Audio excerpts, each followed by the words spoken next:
Assalamualaikum dan salam Sarawakku sayang. Buletin Ukas edisi petang 18 September 2020 bersama saya Lia Amira Anorigos.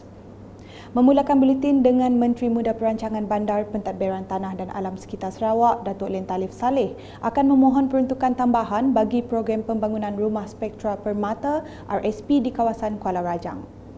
Beliau yang juga Adun Kuala Rajang menjelaskan akan mengusulkan mengenai perkara itu pada konvensyen PBB di Sibu pada November depan, memandangkan permintaan terhadap RSP di kawasannya masih banyak. Kita akan mengadakan konvensyen di Sibu supaya usul-usul untuk penambahan peruntukan perumahan itu dapat ditambah kerana permintaannya banyak. Jadi sekiranya pendekatan yang akan kita ambil pada hari ini berjaya, dan insyaAllah kita dapat memperluaskan lagi peruntukan ini pada mereka-mereka yang memerlukan atau yang telah diperlukan. Jadi usul akan dibawa ke dalam konvensyen PBB pada 3 bulan November yang akan datang. Sementara itu, semasa taklimat program pembangunan Rumah Spektra Permata RSP di Dewan Masyarakat Kampung Rajang, beliau menyarankan kepada pemilik lot agar mengambil kesempatan dan kemudahan yang dilaksanakan oleh kerajaan. Berita seterusnya. Pemimpin di peringkat kampung memainkan peranan yang penting dalam menyampaikan dasar kerajaan ke peringkat akar umbi.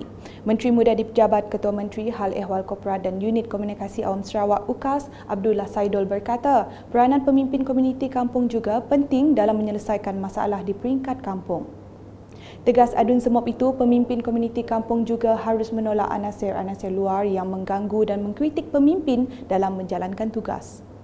Berucap semasa majlis perasmian program kepolisan komuniti peringkat daerah Daro Siri 3 di Dewan Serbaguna Kampung Betanak Daro pada Khamis, beliau memberitahu pemimpin di peringkat kampung haruslah dipilih daripada kalangan individu yang berkaliber dan dihormati di peringkat masing-masing.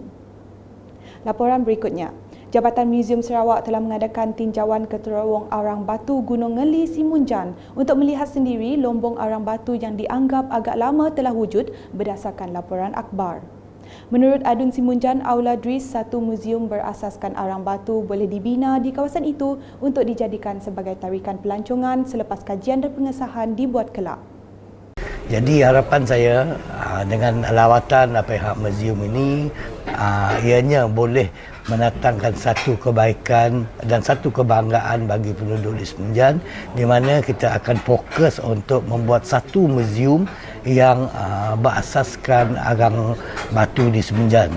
Yang telah kita jumpai adalah sebanyak 8 buah terowong yang dulu untuk mereka menggorek batu arang dan dieksport lah. Kita rasa sudah melebihi daripada 100 tahun lah.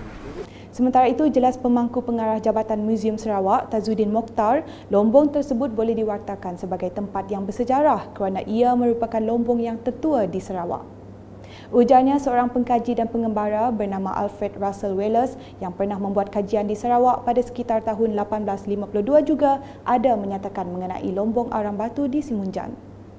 Saya juga terbaca tentang lombong ini, mungkin salah satu yang telah diceritakan oleh Alfred Wallace tentang Wallace ini seorang pengkaji atau pengembara yang pernah membuat kajian di Sarawak selama hampir 4 tahun, bermula dalam tahun 1852. Ada menyatakan tentang lombong arang batu ini. Ditulis beliau tentang Simunjan. Jadi saya beranggapan itulah Simunjan. Jadi kalaulah Alfred Wallace telah menceritakan dalam risalah beliau tentang arang batu itu, maka saya berpendapat lombong arang batu itu memang tertua di Sarawak. Bercakap mengenai pewartaan di kawasan tersebut, Kurator Jabatan Muzium Sarawak Dayang Morzanah Awang Hadi berkata, tujuan pewartaan adalah untuk memelihara warisan negeri agar tidak diganggu maupun dimusnah. Di bawah ordinan ini, Jabatan Muzium Sarawak ada diberi kuasa untuk mengisytihar beberapa tapak, monumen dan bangunan bersejarah yang terdapat di negeri Sarawak.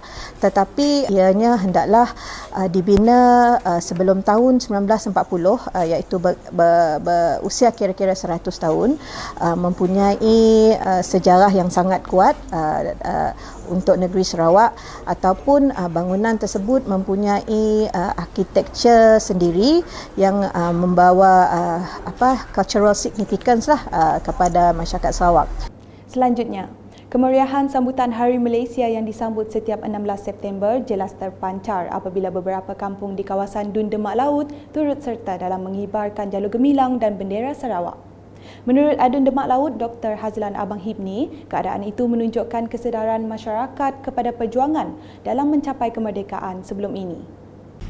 Banyak kampung telah menaikkan bendera Malaysia, Sarawak dan juga bendera parti-parti komponen kita, dan ini menunjukkan kesedaran terutama sekali di kalangan anak-anak muda. Mereka lah yang patutnya memahami segala perjuangan sebelum kita mencapai kemerdekaan, setelah membentuk Malaysia, dan seterusnya kita masih lagi berjuang untuk memperjuangkan segala hak-hak kita yang sepatutnya seperti yang termaktub dalam A63. Beliau berkata demikian sebelum pelepasan peserta konvoi Hari Malaysia 2020 di hadapan Pusat Konvensyen Borneo Kuching BCCK. Konvoi Hari Malaysia 2020 turut disertai Pusat Khidmat Dun Demak Laut, PBB Dun Demak Laut, Saberkas Dun Demak Laut, Kelab Pacuan Empat Roda Demak Laut, Kelab Motosikal Sarawak GS1 dan Kelab Berbasikal Kampung Tabuan. Berikut pula di Lawas. Masyarakat di daerah itu perlu sentiasa berwaspada dan pastikan norma baharu dalam Perintah Kawalan Pergerakan Pemulihan PKPP sentiasa dipatuhi supaya penularan wabak COVID-19 benar-benar dapat dibanteras. Pegawai daerah Lawas Ladin Atok berkata, walaupun berada dalam zon hijau, masyarakat tidak seharusnya bersikap sambil lewa kerana virus COVID-19 sentiasa ada di mana-mana dan boleh menjangkiti sesiapa sahaja. Didik diri dan keluarga agar sentiasa mengamalkan 3W. Yang ini dah disebut tadi, iaitu cuci tangan, wash, cuci tangan dengan air dan sabun, wear atau pakai, sentiasa menggunakan pelitup muka apabila berada di tempat awam dan sesak.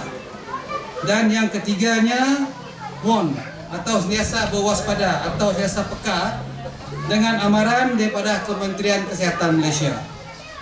Selain itu, pastikan anda dan keluarga mengelakkan 3C.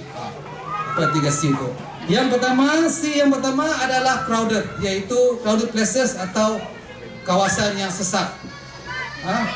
Yang keduanya confined spaces, maksudnya kawasan yang sempit.